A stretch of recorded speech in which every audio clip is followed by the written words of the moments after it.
And we are live. What's going out there, YouTube? Wow. SEL0320. I've got Amon underscore Snow. I've got JOR-ELS Alexandria. We are back again for another live discussion for Fear the Walking Dead. We haven't quit it yet, even though today is the day that I actually caught up to Game of Thrones. So this might change. We might be making. Oh yeah. Oh, yeah. So You might have to take the curb. this might be the end. And it's sad because, I mean, this is a good segue. This is actually a pretty good episode. We're going to go and talk spoilers with y'all. So if you haven't seen the episode, definitely go to amctv.com or amc.com. Put this in the watch later, come back to it, because we're about to spoil a lot. So, Jarrell, Iman, what did y'all think about the episode? Well, it was pretty solid, I gotta say. I'm probably beating a dead horse at this point, but the season started off pretty weak, but they've been like they're slowly getting better and better, and this is their best episode so far for me. I agree. Yeah. I agree completely. I enjoyed it a lot. It was really good. Yeah. There's a lot of different things that were going on in this. I mean, one of the first things I wanted to talk about is just the beginning, the opening. It was just so different for them to start up in like a Catholic church, or especially in the location, and them to just go and like take the communion, and then they decide to go outside the church to defend themselves for survival purposes. I was like, okay, let's see where this is gonna go.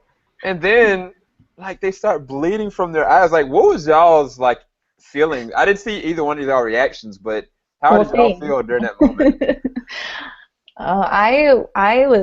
It caught me off guard. I saw like one girl tipping over, like her stomach was hurting. I was like, what? And then I was like, oh my, yeah, that was scary. That was a shock value right there. So It was. Oh my gosh. Yeah, it was pretty interesting. Like at first, for a slight moment, I thought that maybe this might have been like a nod to the origin of the whole undead virus, but that died very quickly. Yeah. It was just some backstory, some backstory filler. But yeah, for a moment, I thought like, are we seeing the origin of the the disease, the zombie disease, which would have been interesting. But then I remembered that Robert Kirkman, I think, officially stated that he wasn't interested in showing the origins of that. So Yeah, really? I think I read that somewhere too. I forget where it was. It was either last year or a little bit further back. But I thought that was so crazy. I was like, when the guy, the priest said that she did this to us, and then we see Thomas there, I was like, well, how is Thomas going to defend himself? And then after that, he just, we skipped to the group to find Thomas later bitten. Like, that was a whole nother shocker. I was like, dang, they took Thomas out. Yeah. But there's some psychological imbalances going on with this new person. I forget her name. Celia. Yeah, she. The reason why I guess nobody chopped off Thomas's arm is because she feels as though they are people. She feels as though they need to be that way. And even what happened to the guy and Daniel not killing him or shooting him in the head or stabbing him in the head, she was okay with that. Because we find out this chick is harboring walkers. So, I mean, I don't know. I was on the fence with that because it worried me because I don't want this to be another Herschel season 2 moment. But at the same time, I was like, this is a totally different setting. And these are different times. I mean, what was y'all's impressions of seeing the walkers and just her intentions in general? What are y'all thoughts on it? I thought she was a pretty interesting character. I mean, for some reason, I didn't think she was completely villain. I felt like she was sort of in a gray area, like when she was conversing with Nick and she like fed him the bowl. Which for a second, I thought she had poisoned some bitch. I was like, oh no! Yeah. But like when she was conversing with Nick, she seems like a pretty normal person. It's just that there's a slight little There's a slight little something going wrong here with the whole. They're still people mentality. These are family, you know. Yeah. So yeah, I don't feel that she's completely villain-like. Maybe just in a real extreme morally gray area. You know what I mean? Mm. Yeah, that's kind of sort of what I think about her for sure. Even though next episode I might be like, "Ha, she's crazy," but you know, at the current time, that's sort of what I feel about it. Yeah. Yeah. Amon, what did you think about her character and her actions, I guess? Well, when I was editing, you know, my reaction video, I kind of I had to keep going back, and I like pieced everything together. When they were coming out of the church, he was saying it was Celia who poisoned them, right? Exactly. So that means she's definitely got some screws loose, and Thomas was trying to help them, or like tell them to. I think they were actually going to fight Celia's people. Did you guys get that at all? Because they said the gate. If you get to the gate, they're already armed, or I don't know. Like I don't know if that's gonna come up next episode. So I don't know. I think it is gonna be some kind of like. Well, just on the ramifications of the fact that Strand didn't take the communion, or he didn't take, you know, the wafer and kill himself. He actually shot Thomas in the head. There's going to be ramifications of that, period. Yeah. But like you said, she intentionally poisoned those people in the church. Right. With the wafers. I was. Yeah. So it's like, I know for a fact that she's bad news. But she's got a screw loose, but I think she's got screw loose, but I think there's something still. I don't know if I buy her as like a undercover, you know, the governor kind of personality. Like when Madison had came in, for example, and she had said something like it's time to go, or I can't remember exactly what it was, but she alluded to something that, you know, kind of further shows how Madison is becoming harder and more colder as a person, literally. And you can see that, you know, Celia, she like picked up on that, you know, and really didn't like it, you know. It was very, very subtle, you know. Right. So yeah, she's crazy, obviously, but like, I don't think she's like full blown, you know, got walker heads in the closet. You know what I'm saying? That's true. Until we see later on, everybody's foot's been cut off and she's put on herself instead of like shoes. I mean, I don't know. I'm intrigued by her character, but I don't trust her character. Nor should I. You know, I mean, like I feel like they need to get back on the water for some reason. I don't know. Like, the longer they're gonna be on land in this location, the worse they're gonna be. Because I mean, everybody's unraveling. That was one of the things that. Me and Joe, my roommate, we were kind of indifferent on. Joe didn't like the fact that all the different characters were unraveling. I said to Joe, I was like, look, think about what they're dealing with. Daniel still has engraved over his wife. Chris is psychologically breaking because of what happened ever since his dad had to kill his mom. Same thing with Travis and even like Madison. Everybody's generally unraveling. And it adds for character development, which the show has been lacking. And that's what I was trying to tell Joe. I was like, this is what the show really needs. Now, I'm worried for Chris and Daniel. I'm sitting there looking at Chris like, Chris, look at the flowers. Yeah. Just look at the flowers, Chris, because we got to take you out, bro. Yeah. But speaking of Chris, I mean, what do y'all think about this? Like, should they do something about this man just trying to kill his family, you know, basically? You're talking about Chris specifically? Yeah. You mean like permanently do something? I mean, something can be done. Like, I mean, what would you do? Like, real talk. Like, I don't know. I mean, personally, I mean, it's a bit of a problem. I mean, by the way, that's one of the flaws I have from this episode. The way that Travis sort of handled the information about Chris is almost like Chris or Travis. I mean, like Travis was just like really? Like, oh man, we gotta talk with them. I was like, if I was Travis, I would like took out my belt bag. Where you at? What do you mean? talking about? He did what? He said what? You know, Right. so, I don't know. I didn't like how he. I didn't like how he handled the situation. It was just way too calm. You know what I'm saying? Like you realize he threatened her life. Yeah. Like he almost let Madison die. Like, Yeah, that I was don't know. I mean, but the thing about Travis, though, you got to think about, like, even from season 1, he didn't want to believe Chris when he told him that somebody was out there. He didn't want to believe that the soldiers were bad. Like, he's always this big optimist. Now, the thing I didn't like about that conversation, though, with him and Madison is being so selfish to me, man. Like, Travis has been that ride or die. And, like, she's just like, oh, my kids. That's it.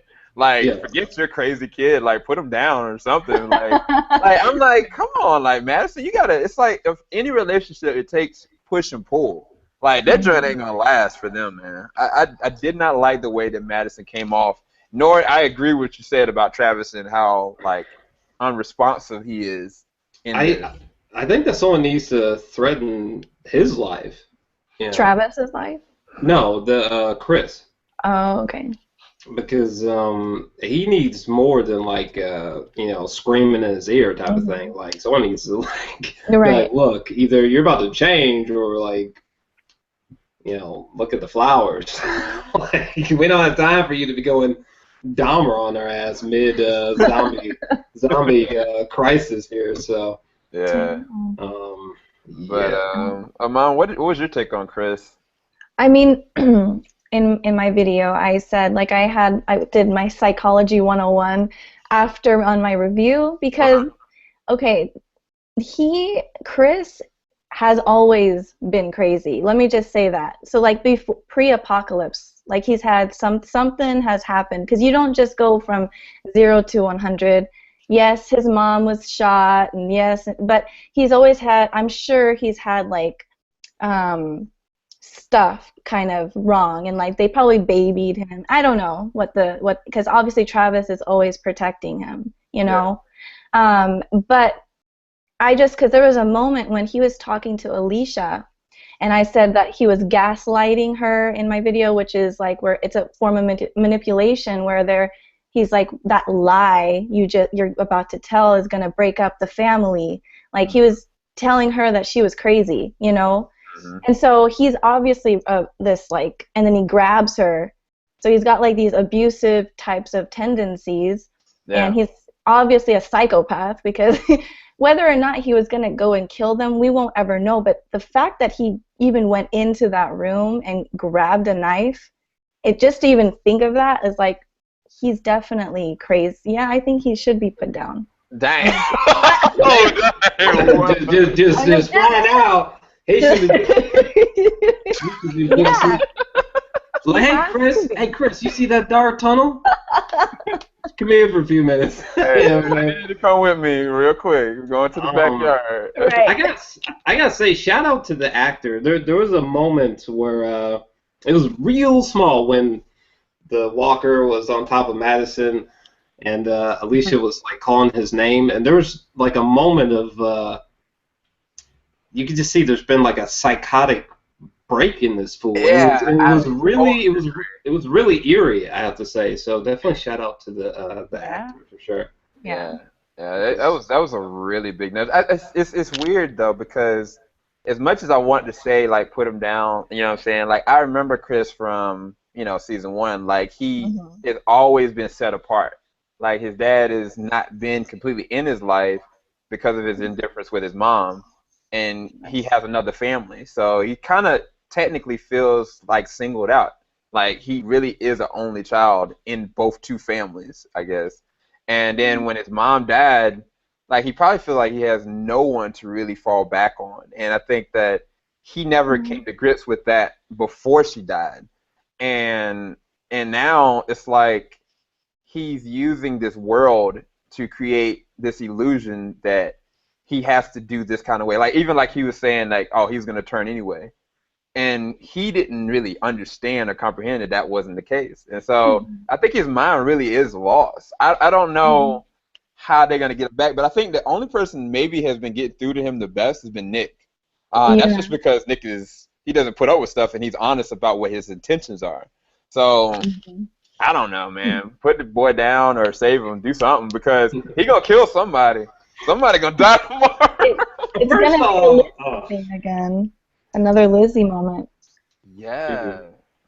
Shoot, man. I was just gonna say, like, I still can't believe Alicia. Like, wasn't it like that? I don't know if it was that same night or day. I can't remember, but it was either like the next day or that night that Alicia was like, "Oh, I'm not gonna say nothing," and then like she just said something. I was like, Yeah. "Wow, like you know, this motherfucker's crazy. Like, what you doing? At least give it a week or something." Like my God, you trying to die tonight? Like, Well, I mean, Madison is not the best parent to really like be delicate with because I mean, like she was already pressing Alicia anyway. You know what I'm saying? And she's already on edge. Like the way that she's kind of like, I don't know, she's so She's dominant. overprotective.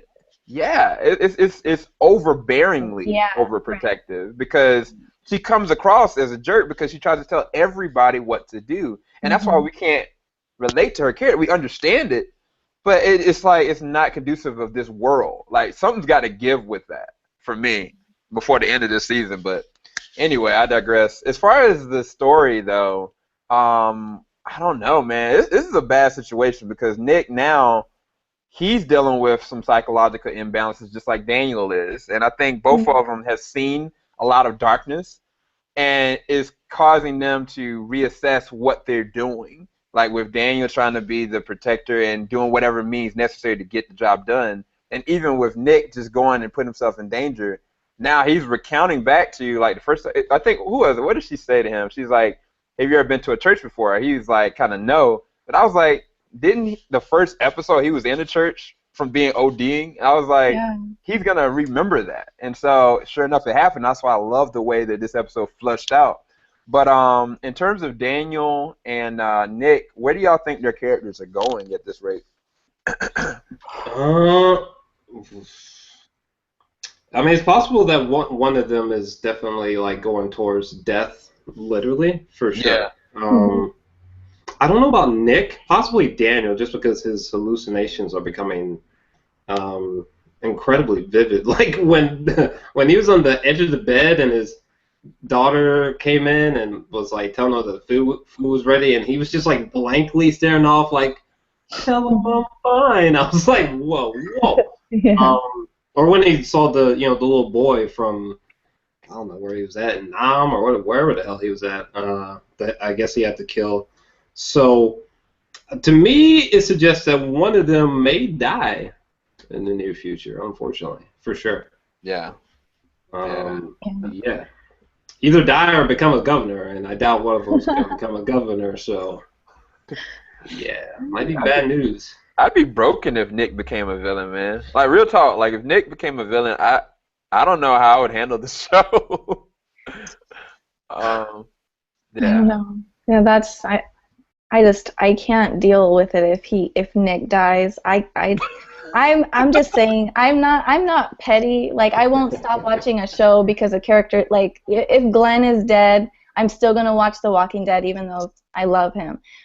But if they kill Nick, like I just don't have that feeling like that care. I don't care about everybody else the way I care about Nick's character. Like he brings something new, and I like Daniel, Strand, like obviously Travis, and it's just I feel like with how they've been fleshing out his character, they can make a guy like just crazy, either a crazy villain or a crazy hero, like a Rick or a Negan, or something like that. But I definitely think something's going on, and I am actually worried because I don't know if you guys saw the promo for next episode, but he was just like his eyes are like blank right now. Like he's talking to his mom and he's like, "I walk among them," like talking about the walkers. Yeah. And he's just like losing it. So I think Daniel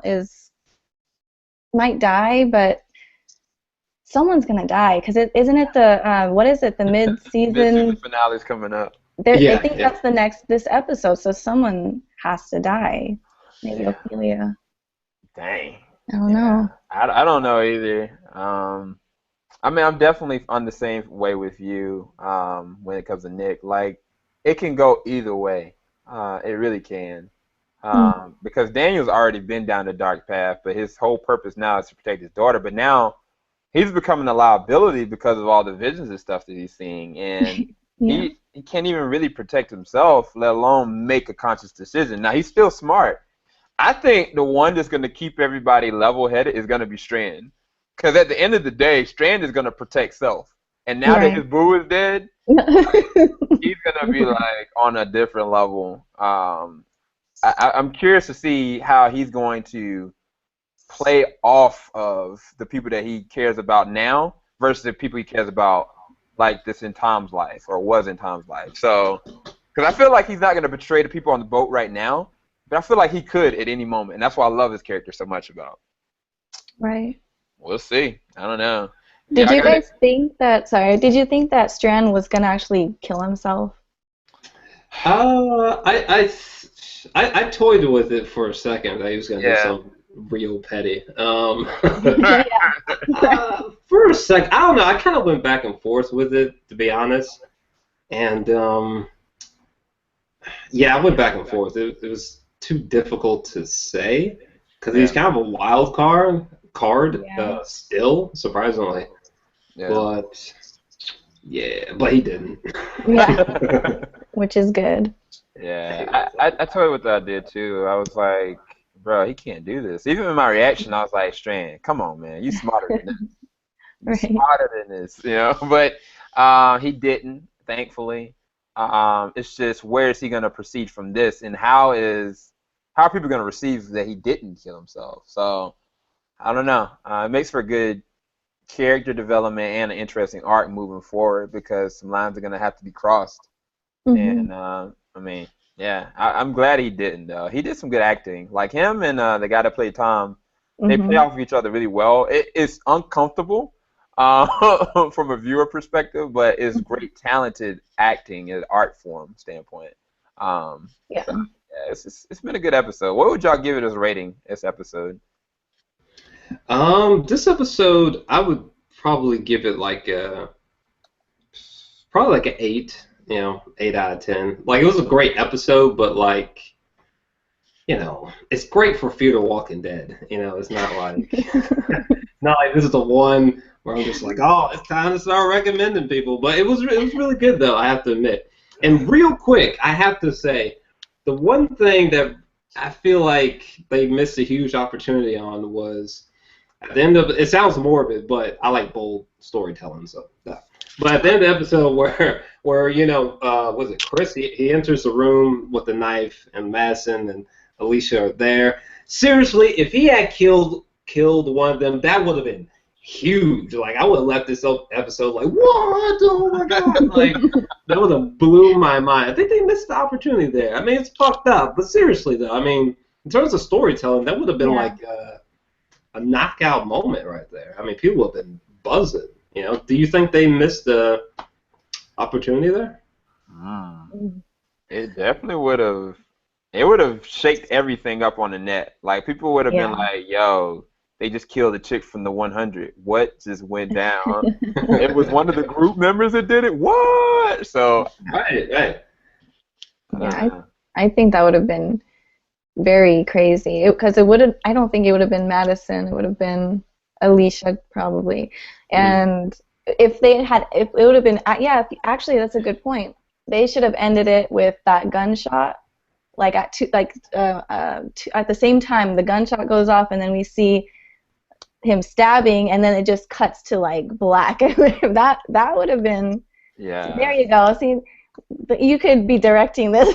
Yeah. Just please, AMC. I am ready at any time to help you out. Well, whether y'all know it or not, this is not self-promoting, but this man does have his own movie, and he is a director. So, AMC, if you watch this, please, There you go.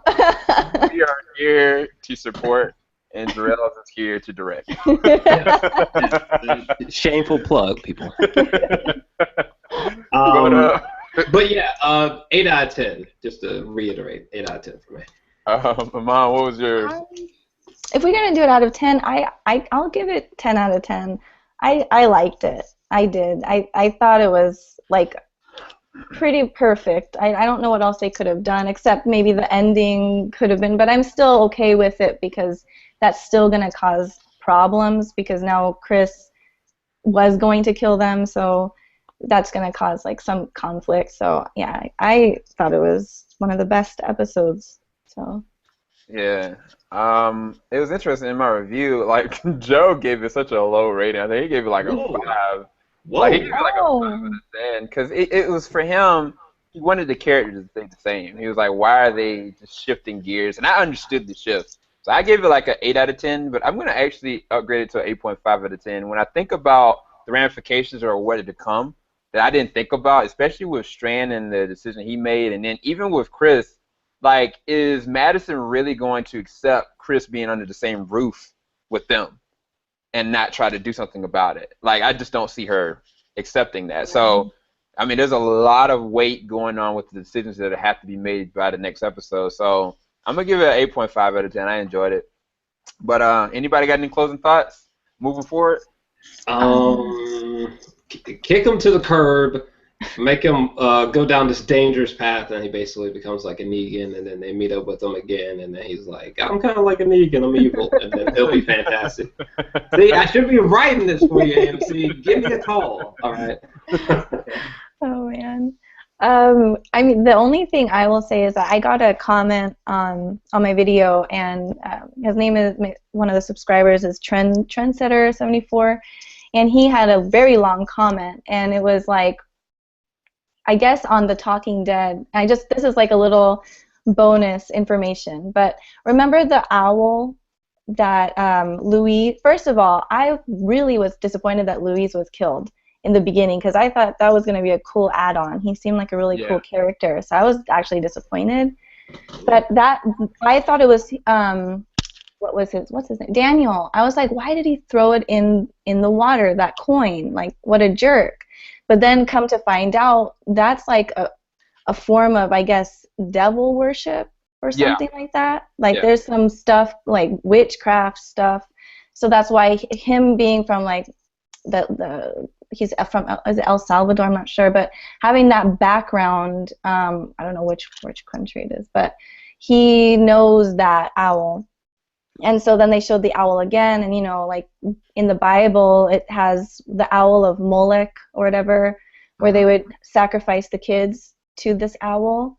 Yeah. So it's just like Celia, I think, they were saying that she's connected to some sort of witchcraft or like satanic worship or something like that. Yeah, that's a really good point. I totally forgot about the coin toss for a second. That's an interesting point. Yeah, I was kind of curious about that at the time. I was just like, damn, Daniel. Yeah. Right. Right. I was surprised that he did that, but it makes sense, I guess. Like, oh, he's not that much of a. Maybe that's why he's been all crazy. He's like, man, there's all this stuff in this house, and he's. I mean, yeah, I mean, that would make sense because his wife was very religious. I mean, like, she kept, like, a rosary, she kept a crucifix, even in her old building. I mean, even up until she died, she was praying. So it makes sense that he would know the difference. And even, like, in the way that his daughter prayed, she wasn't looking up at the owl. Like, Nick is just kind of, like, lost in the moment. So it's like he's being captivated by this darkness. So, I mean, he's very susceptible to darkness. As we know, he's susceptible to addictions. And the same thing now, like, I mean, yeah, everything is unraveling. So it's going to take a dark, interesting turn. And that's why I know I'm looking forward to seeing what they're going to do with it. But I guess we'll wrap it up, everybody. Thanks, everybody in the chat. We haven't been in the chat as much as we really wanted to, but hopefully y'all enjoyed the content because this might be our last Fear the Walking Dead live discussion because next week we might be coming back for episode 5 of Game of Thrones. It's Game of Thrones time, baby. Yeah, it is. They are not fucking around, okay? Game of Thrones. Ooh. Yeah. But if y'all want, we will try to still keep it to like a Wednesday or maybe like a a Thursday, push come to shove, for we can still keep doing like these live discussions, because we're still gonna watch Fear the Walking Dead. It just might be that Game of Thrones might come first. So I just want to make sure y'all are informed, and definitely go to the description bar below. Check out JOR-ELS and Imon's channel. Definitely go and check them out. Subscribe. If you enjoyed this live discussion, leave a like below, and we'll be back. I don't know with what, but we'll be back. We'll be back, people. All right. Later, y'all. Peace. Bye.